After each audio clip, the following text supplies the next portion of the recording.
the night Chinya left her son. She was just 19, scared, and already worn down by life. The father of the boy had vanished after promises of better days. Better days never came. Her son, barely 4, slept on the thin raffia mat. Chinya's hands trembled as she stared at him, fighting guilt and fear. She believed she was doing the best thing. To her, abandoning him at the gates of an orphanage meant he could find something she couldn't give, food, a future. Before she left, she kissed his forehead, whispering through tears, "Someday you will thank me." The boy stirred, as though sensing his mother's absence before it even happened. The streets were silent except for the far-off barking of stray dogs. Chinya didn't look back once. She convinced herself this would be the last night she'd ever carry that kind of pain. But deep down, she knew scars like this don't heal. They only sleep until the day they are forced open again. At dawn, the wailing of the abandoned boy caught the attention of Sister Agatha, a matron at the orphanage.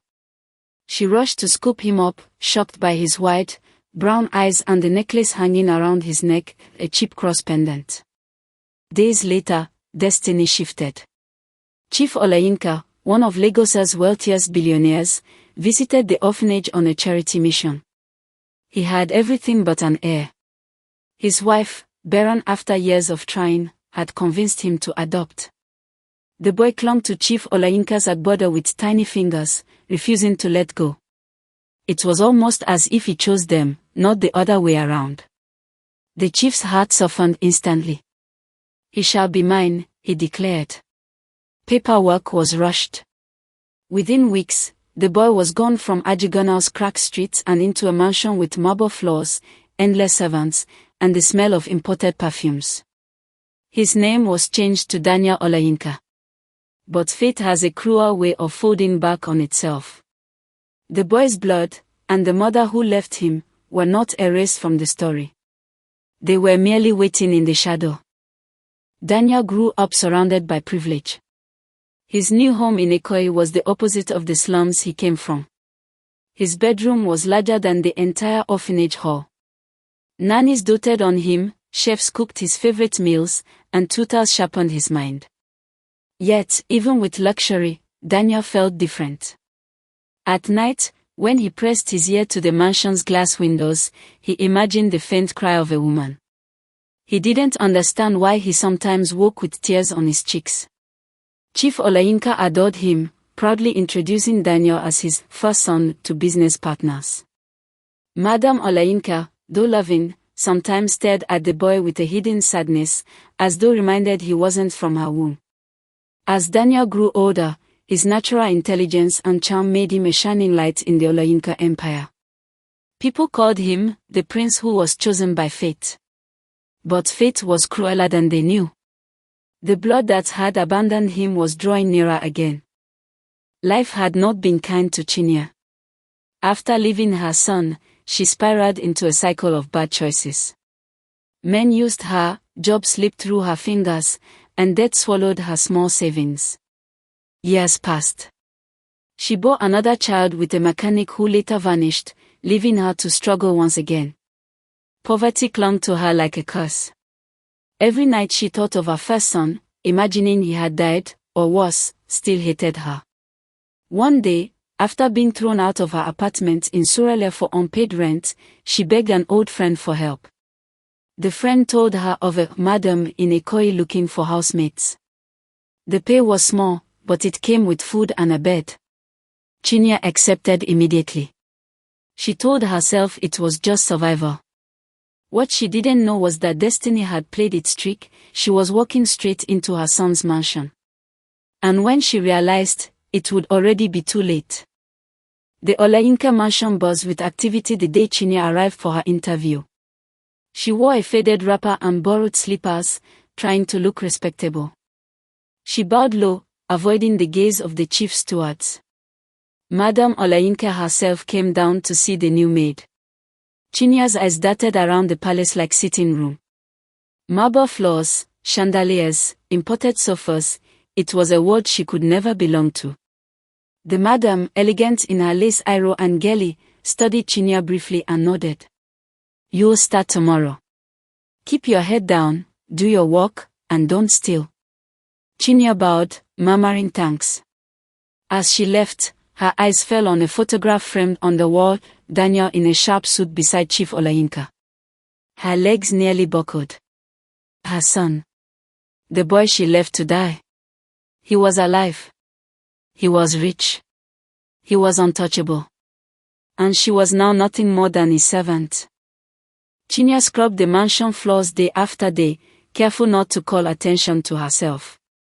She avoided Daniel whenever possible, ducking out of rooms before he entered.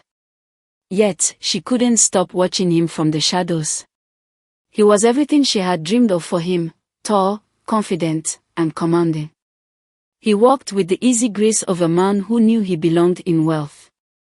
But she noticed he sometimes paused by the windows at night, staring into the dark, the same way she once did. The other maids gossiped endlessly about Daniel. Some whispered they wished he would notice them. Chinya bit her tongue, burning with a strange mix of pride and guilt. One night, she crept close enough to hear his laughter with friends. It hit her like a dagger. She wasn't part of his world anymore. He didn't even know her name. But deep in her chest, a dangerous desire grew. She wanted him back. Not as her employer's son, but as her son. Chinya's secret burned inside her like fire. Every time Daniel walked past her, she wanted to scream, "I am your mother." But fear kept her silent. What if he rejected her? What if the Olayinkas threw her out? Instead, she worked harder than the other maids, hoping to stay close. But she wasn't invisible. Madame Olayinka began to notice how Chinya lingered whenever Daniel was near. The madam's sharp eyes narrowed, suspicion brewing. One afternoon, Chinya overheard two staff gossiping. They say Daniel was adopted. Oh. His real mother abandoned him. Her heart raced. She wanted to defend herself, but she bit her lip until it bled. That night, she cried alone in the maids' quarters. She had returned, but not as a mother, as a shadow in her son's house. And shadows always get discovered. Daniel had grown used to servants coming and going, but something about Chinya unsettled him. Her face seemed familiar, though he couldn't place why. Sometimes, he caught her watching him with an intensity that felt personal. One evening, as he returned from a business dinner, he found her alone in the hallway, clutching a basket of laundry. For a brief moment, their eyes locked. A shiver ran down his spine. "You've worked here long?" he asked casually. Chinya stammered, nearly dropping the basket. "Why yes, sir. Just a few weeks." Daniel nodded, but as he walked away, a strange heaviness lingered. Something about her voice, her trembling hands, struck a chord deep within him. That night, for the first time in years, Daniel dreamed of a woman crying in the rain, leaving him behind. Madame Olayinka had been watching. She knew Daniel's instincts were sharp, and she feared what might happen if the truth surfaced. She called Chinya into her private sitting room. "Stay away from my son," she said coldly, her gaily casting a shadow over her stern face. "Do your work. Keep your distance. If I suspect anything, you'll be gone." Chinya bowed, trembling. But inside, anger boiled. How dare this woman, who had raised her son in luxury, tell her to stay away? Was she not his real blood? Still, she nodded obediently. She couldn't afford to be thrown out, not when Daniel was so close. But the warning only made her more determined. If she couldn't be near him as a mother, she would find another way. Even if it meant breaking the rules. Late one night, unable to resist, Chinya crept into Daniel's study. She ran her hands across his books, his desk, his suits hanging neatly. To her, it was like touching the life she had abandoned. On the desk lay a leather photo album. She opened it, flipping through pictures of Daniel's childhood, birthdays, graduations, vacations abroad. Each one cut her heart deeper. She had missed it all. Suddenly, the door creaked. Daniel stood at the threshold, torchlight from the hall spilling over his face. His eyes hardened. "What are you doing here?" he demanded. Chinya froze, the album in her trembling hands. For the first time since arriving, she realized her secret was closer to unraveling than ever.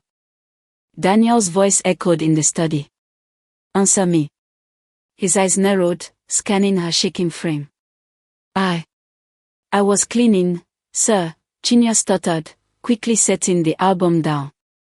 Daniel stepped closer, suspicious. "At midnight. And in here." She lowered her gaze, praying he would let it go. But as he turned to leave, she whispered under her breath without thinking, "My son." Daniel froze. His chest tightened. Slowly, he turned back to her, his eyes sharp as knives. "What did you just say?" Chinya's breath caught. She had made the slip she swore she never would. The storm was here. Daniel stared at Chinya as if she had struck him. "What did you call me?" he demanded, his voice low but dangerous. Chinya's lips trembled. I didn't mean it. Please, sir, forgive me." But Daniel wasn't a fool. That word, son, echoed in his chest, awakening memories of abandonment and unanswered questions. He stormed out of the room, slamming the door so hard the walls shook. Chinya collapsed to the floor, clutching her chest. She had ruined everything. Yet, a twisted part of her felt relief, at least he knew now. The next morning, Daniel summoned Madame Olayinka. His tone was icy. "Who is that maid? And why does she call me son?" The madam stiffened, her galley perfectly tied as always. "She's no one. Ignore her. Some village woman desperate for attention." But Daniel wasn't convinced. His jaw tightened. "I want answers. Now." For the first time in years, Madame Olayinka faltered. The truth threatened to break her carefully constructed world. Meanwhile, in the servants' quarters, Chinya wept. Her secret was no longer just hers, it was now a weapon dangling in the air. Daniel confronted Chinya directly that evening. His dark eyes pierced hers. "Tell me the truth. Who are you?" Her knees buckled, and she fell at his feet. "Forgive me, my son. I am your mother. I left you when you were small, but not a day has passed that I didn't regret it." Daniel staggered back as if she had slapped him.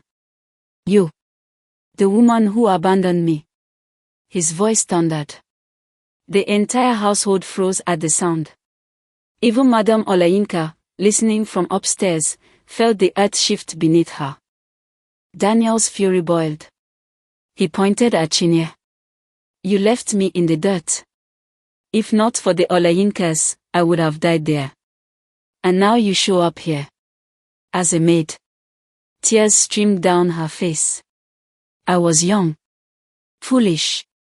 Your father rejected me, and I had nothing." But Daniel's voice cut her like a blade. "You are nothing to me."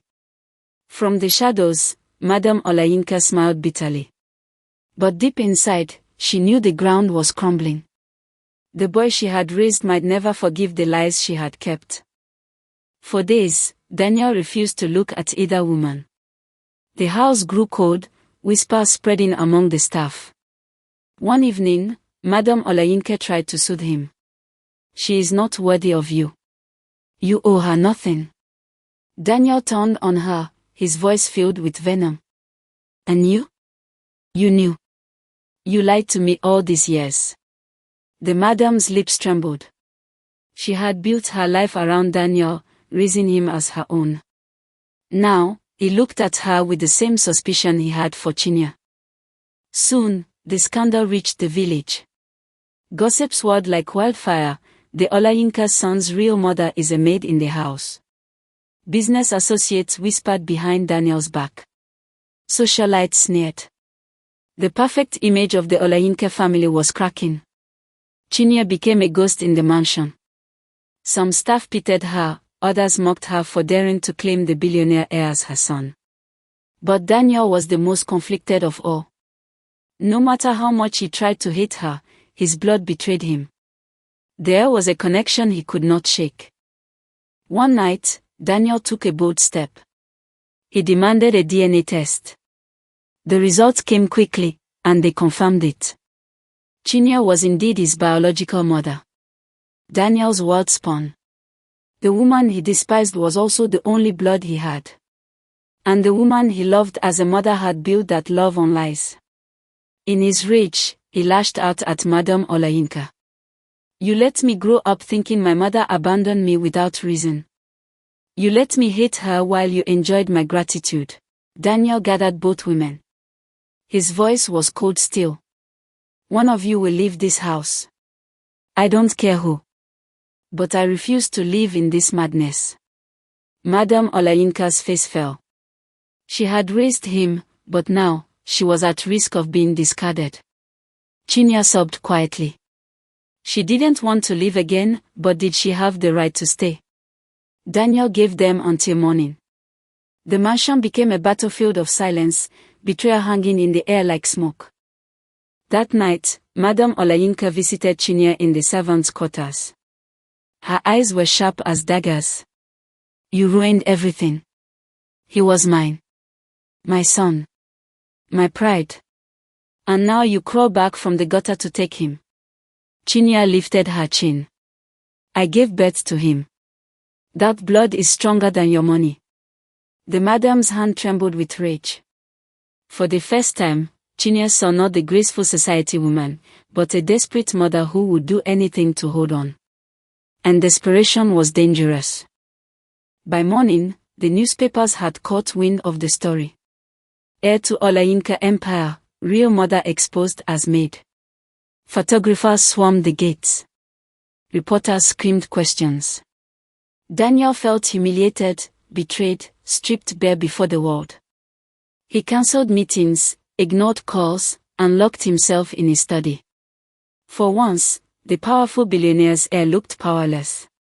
Meanwhile, Madame Olayinka plotted. She wasn't ready to lose. If Chinyere thought blood was... One evening, Chinyere sat with Daniel, tears in her eyes. "I only want to be near you. Let me serve you, even if not as your mother." Daniel's heart softened. But Madame Olayinka walked in at that moment, seeing his hand brushing Chinyere's tear-stained cheek. To outsiders, it looked tender. To Madame Olayinka, it looked scandalous. A maid, creeping into her son's heart through pity. Envy ignited in her chest. She would not stand by and watch her throne crumble. The next day, Madame Olayinka went to Daniel's board members. She whispered poison, "He's unstable. He's letting a common maid influence him. The company is at risk." The rumors spread fast. Investors panicked.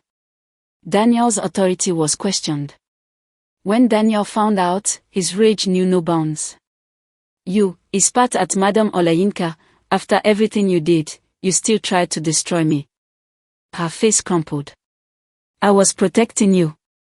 But Daniel had made up his mind. Some betrayals can't be forgiven even from the woman who raised him. Daniel stood before both women, his decision burning inside him. To one, "I owe my blood." To the other, "I owe my childhood. But neither of you will control me again." He looked at Chinyere. "You abandoned me once. You don't get a second chance." Her tears fell like rain. Then he turned to Madame Olayinka. "You raised me with love but caged me with lies. I can't call you mother anymore." The mansion fell silent.